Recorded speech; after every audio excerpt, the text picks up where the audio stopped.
Hello boys and girls, this is Ajay Yashpal and you are with ETOS Academy. And last class में हमने क्या discuss किया था? वो discuss with chemistry and its importance. हमने उसको यूज किया था मेडिसिन में, हमने यूज किया था उसको लाइफ साइंसेस में. हमने देखा था फ्यूल क्या होते हैं, एंजाइम्स क्या होते हैं, कैटलिस्ट क्या होता है, कलर क्या होता है. हमने ऐसी चीजें बात की थी जिसमें हमें केमिस्ट्री की इंपॉर्टेंस समझ आती है. आज हम और एक स्टेप पे आगे चलेंगे. उसमें हमने देखना है कि लाइफ जो है या चीजें जितनी भी नियर अराउंड सराउंडिंग हमारी, वो कैसे कैसे हमारे नियर अराउंड सराउंडिंग. हम बहुत दूर की स्टार्स में अभी नहीं जाएंगे, वहां पे तो बहुत सारी चीजें अवेलेबल होती हैं. तो हमारे आसपास तो हम जानते हैं कि सिर्फ 3 states of matter he available है. हम वो देखेंगे कौन सी. हमारा आज का ऑब्जेक्टिव क्या क्या है? हमारा ऑब्जेक्टिव होगा कि मैटर क्या है हमारे आसपास का, हम आसपास की चीजों को कैसे कैसे कैटेगराइज कर सकते हैं. हम समझेंगे कि उसको हम कितनी तरह की चीजों में उसकी प्रॉपर्टीज क्या क्या है, एक्सटेंसिव है, इंटेंसिव है, ये क्या क्या चीजें हैं. हम बात करेंगे उसकी फिजिकल स्टेट्स, जैसे कि वही हम 3 states of matter, solid, liquid, gas, ये सब चीजें क्या है एंड कैसे कैसे इनके बीच में डिफरेंशिएट करें. हमारा ये आज का ऑब्जेक्टिव रहेगा. So the first point is matter क्या है. आप जानते हैं मैटर क्या है? मैटर इज द थिंग, कोई भी चीज जो कि स्पेस ऑक्यूपाई करती हो, जिसके अंदर कुछ वेट हो, मास हो, वेट नहीं, जिसके अंदर मास हो, वॉल्यूम हो, स्पेस ऑक्यूपाई कर रही है. मैंने उसे बकेट में डाला तो उसके अंदर कुछ उसने वॉल्यूम ऑक्यूपाई कर लिया. अगर हम बात करें कि हमारा जो मैटर है इसको हम कैसे कैसे डिफरेंशिएट करते हैं according to properties of it. Properties क्या क्या है? पहले तो ये दिखता कैसा है आप बताओ. मैंने सबसे पहले कोई चीज देखी, कोई चीज मैंने ऑब्जर्व की, सबसे पहले मैं उसके लुक के बारे में बात करूंगा. यार ये हरे रंग का है, ये रेड कलर का है, this is white, this is blue. तो कलर कैसा है? डल है, शाइनी है, लस्ट्रस है, क्या है? अगला हमारे पास आएगा, मैं इसको देखूंगा यार हाउ इट फील्स. यार मैंने इसको टच किया, ये कैसा लग रहा है? It is rough, it is smooth, it is glossy, कैसा है? तो हमने वो सब चीजें देखनी है. अगर हम आगे बात करेंगे तो एक कभी कभार हम चीजों को स्मेल भी कर लेते हैं, लेकिन I am not going to smell this board. लेकिन कोई फ्लावर होता तो मैं डेफिनेटली स्मेल करता, खाना होता मैं उसको जरूर स्मेल करता. तो ये सब चीजें देखनी है. कभी कभी बहुत खतरनाक सी स्मेल होती है प्लीज, कभी कभार बहुत अच्छी फ्रेगनेंस होती है किसी परफ्यूम की. तो हमने इन सब चीजों को कैटेगराइज करना है. ऐसे भी जैसे कि म्यूजिक सिस्टम हो गया, साउंड्स के बारे में बात करें, मेटल्स के बारे में बात करें तो मेटल्स आर सोनोरस. हमने एक टोंग लिया, उसको हमने वॉल पे पुश किया तो हमें एक बहुत स्मूथ साउंड आती है. ये सब चीजें क्या है? हमने इन सब चीजों को, ये प्रॉपर्टीज है मैटर की.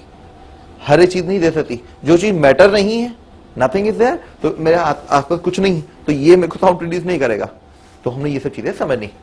नेक्स्ट, और तब क्या होगा जब मैंने एक चीज को फेंका, क्या वो, मैंने एक बॉल ली, मैंने उसे वॉल पे फेंका, क्या वो मेरे पास वापस आ रही? आ भी सकती है और नहीं भी आ सकती. तो बाउंसिंग इज अ प्रॉपर्टी. ये जनरल चीजें जो हम समझते हैं चीजों के बारे में. सो आप इसको समझेंगे. मैटर के बारे में हम क्या जानते हैं? मैटर कोई भी ऐसी चीज जिसके पास मास है, वॉल्यूम है, तो हमने उसे मैटर कह दिया.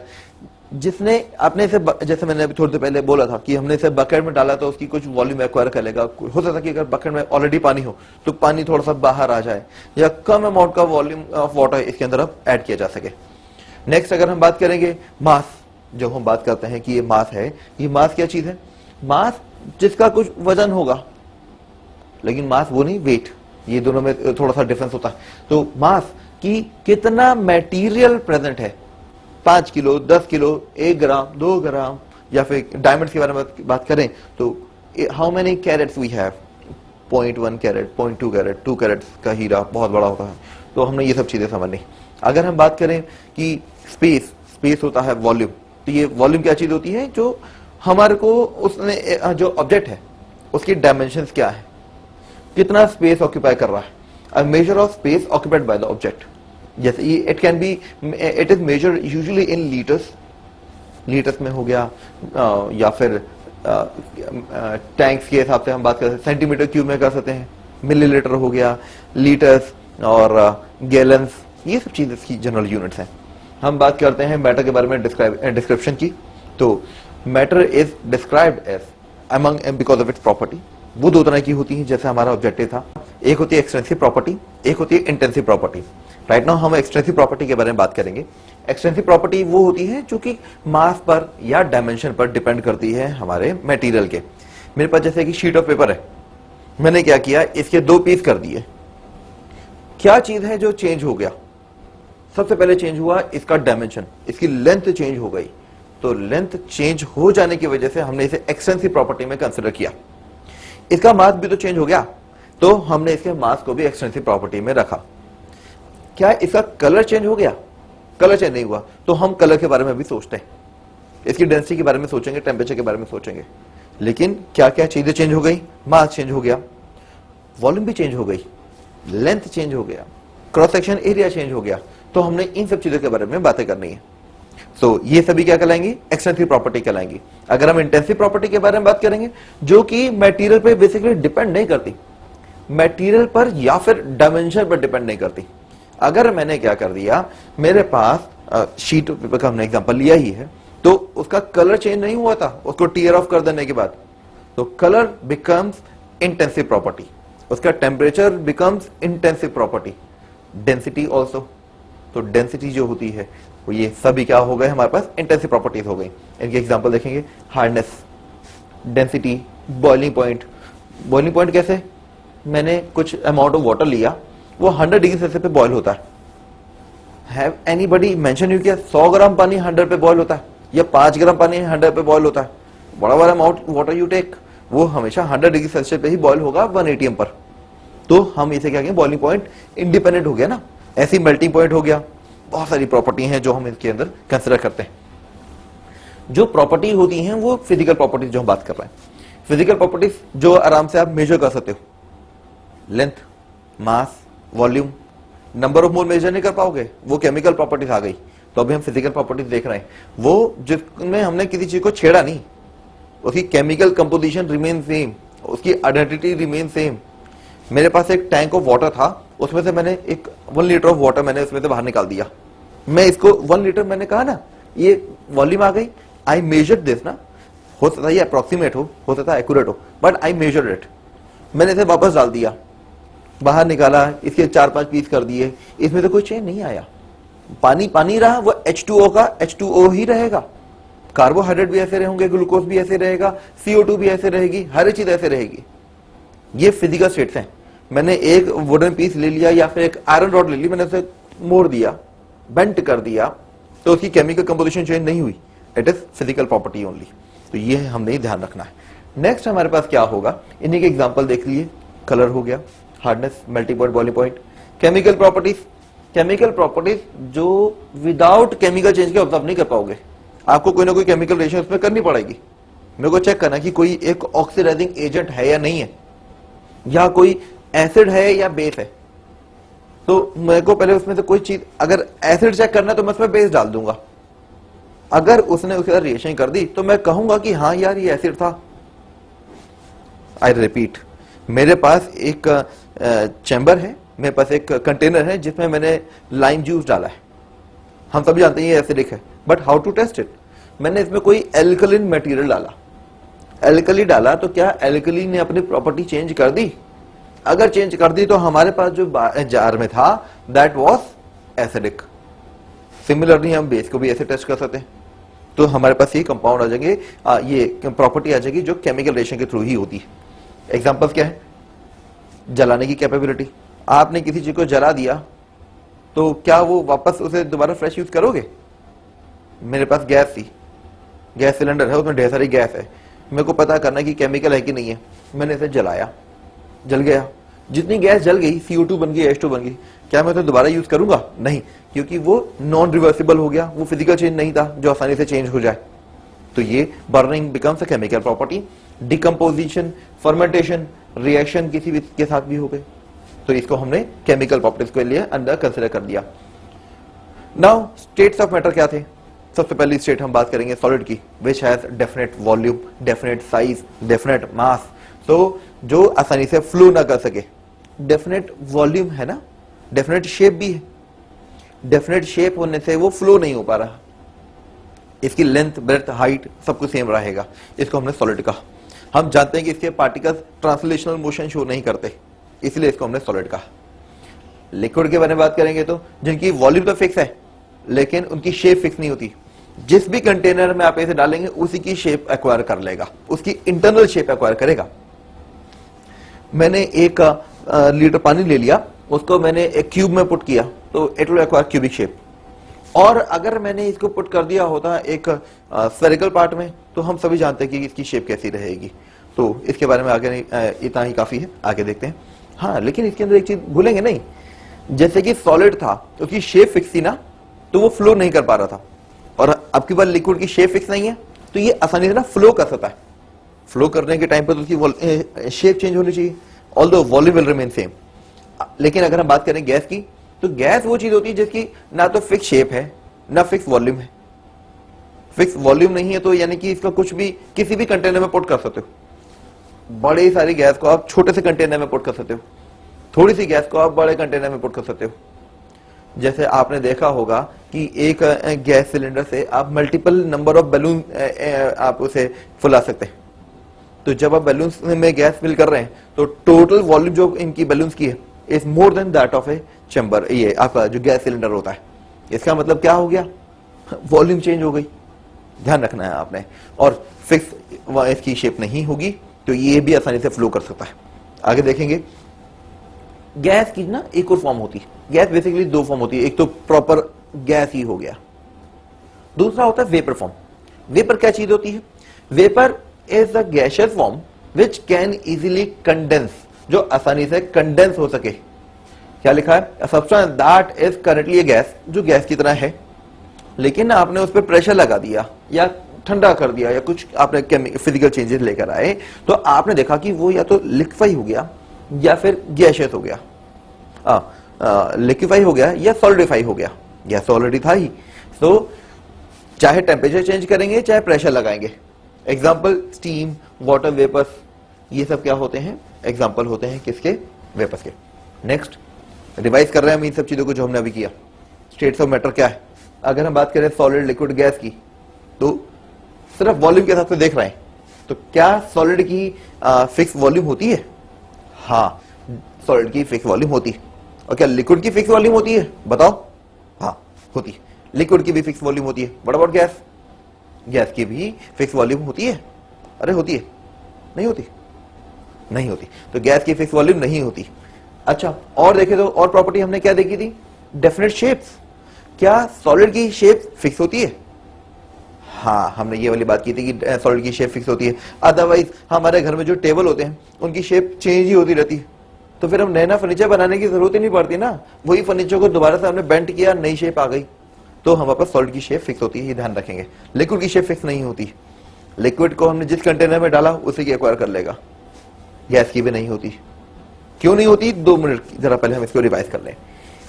इसके अलावा हम क्या देखेंगे, अगर हमने इनको गर्म कर दिया, ठंडा कर दिया, टेम्परेचर चेंज किया, तो कोई फर्क पड़ता है इन पर, क्या सॉलिड पे फर्क पड़ेगा, हाँ इनफैक्ट सभी चीजों के ऊपर टेम्परेचर का इफेक्ट पड़ता है।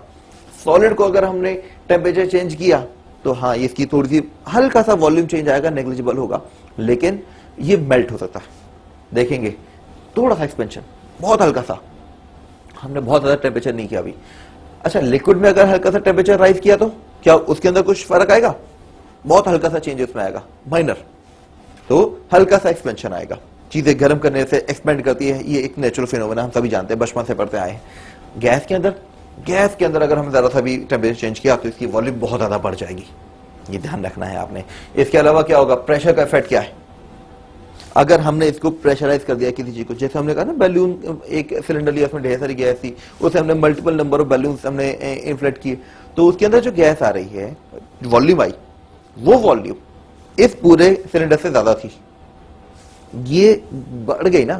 क्या हम उस बड़े को छोटा भी कर सकते हैं? इसी तरह से पहले हम बात करेंगे सॉलिड की, तो क्या हमारे पास 1 किलो, मेरे पास एक पर्टिकुलर अमाउंट का गोल्ड है, I want to smuggle it, 1 kilo gold यार इतना कुछ होगा, मैं चाहता हूं इसे स्मगल करना।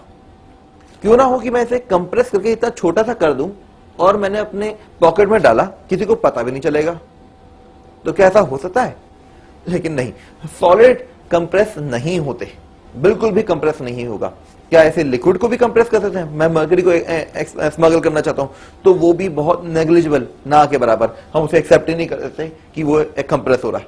लेकिन gas, yes, gas can be done, gas आसानी से कंप्रेस हो जाएगी। फोर्थ स्टेट जो हम बात करते हैं, प्लाज्मा टीवीज की हम बात कर रहे थे ना, वो यहीं पे आती है। ये जरा ध्यान से देखेंगे, जो 3 स्टेट है हमारे पास वो क्या है? Solid, liquid, gas. प्लाज्मा क्या है? जो फोर्थ स्टेट, जो हम नॉर्मली एक्सपीरियंस थोड़ा सा कम करते हैं। Plasma is actually fourth state of matter जिसमें हमारे पास आयनिक फॉर्म में होता है, वो मटेरियल ही बदल गया, ऑल्दो अभी भी न्यूट्रल है, लेकिन इसके अंदर जो पार्टिकल्स होते हैं ना, वो चार्ज पार्टिकल होते हैं।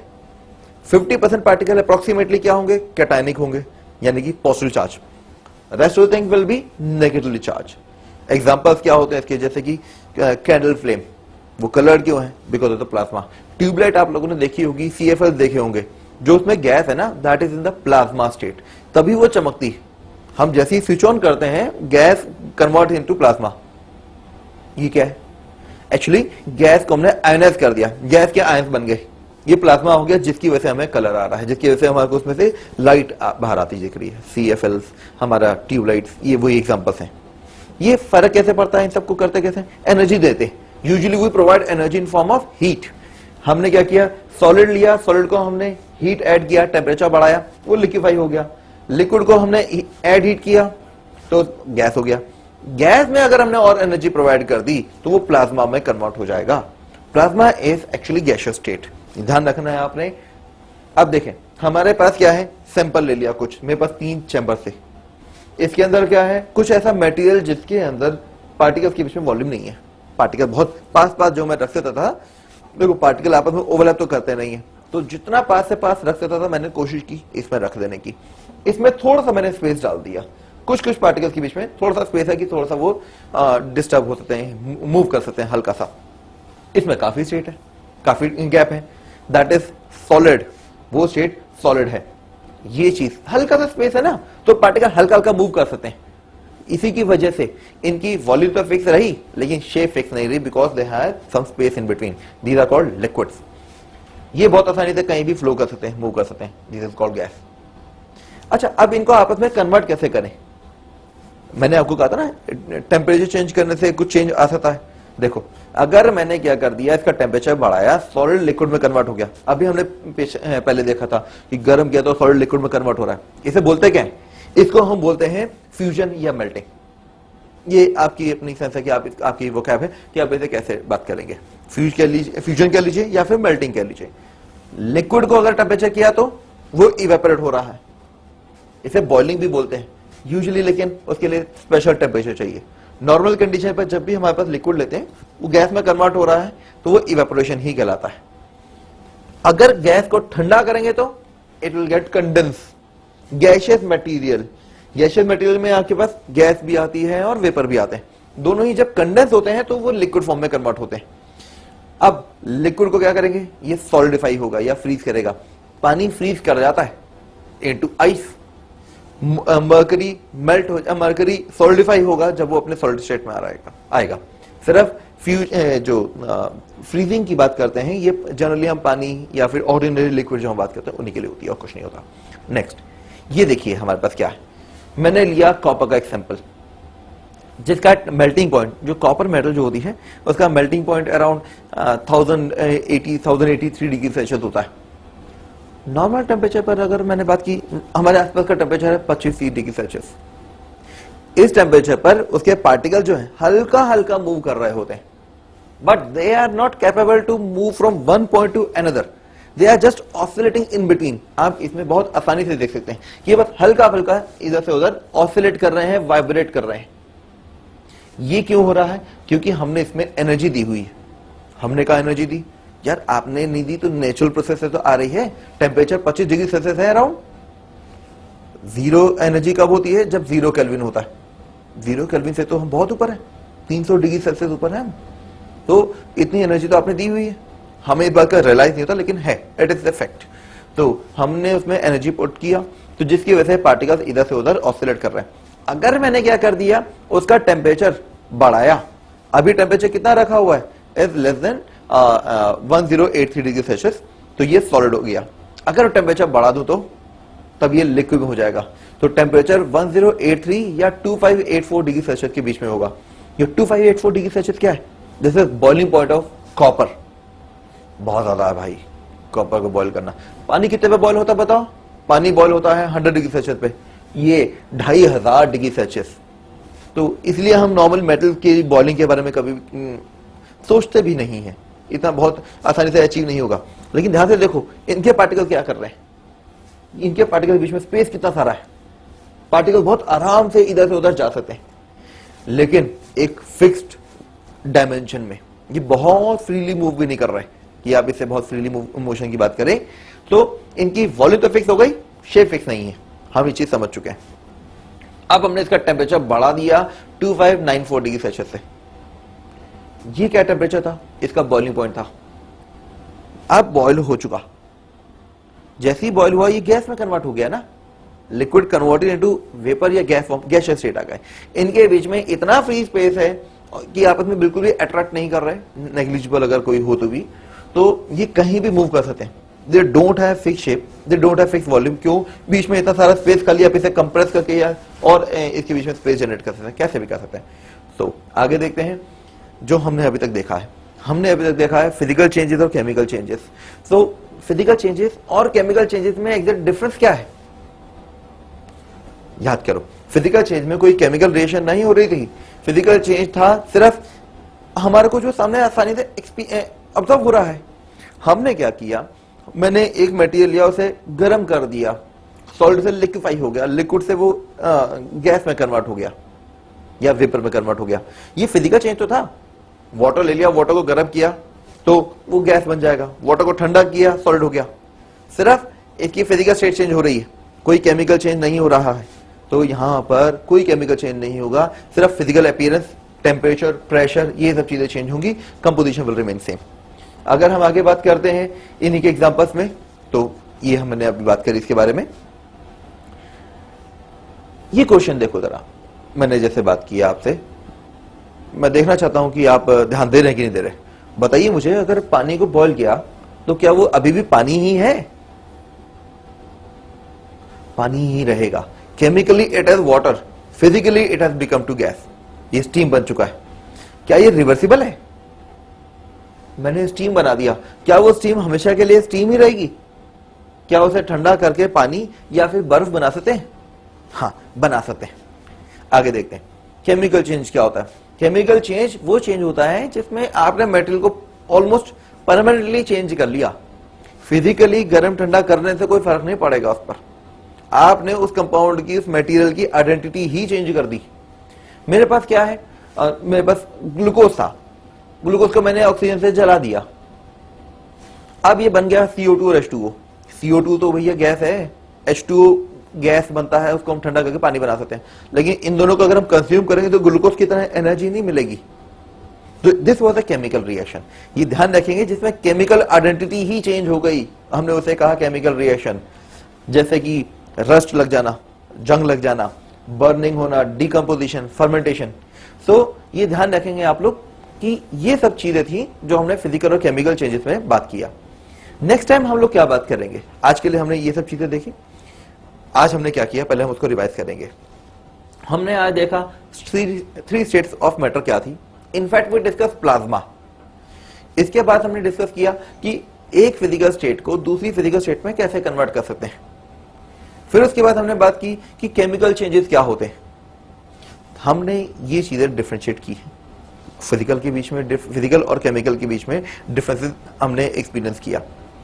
इन द नेक्स्ट क्लास हम बात करेंगे कि चीजें, एटम्स कितने छोटे हो सकते हैं, इनका और क्या क्या यूटिलिटी है, हम इनको मेजर कैसे करते हैं।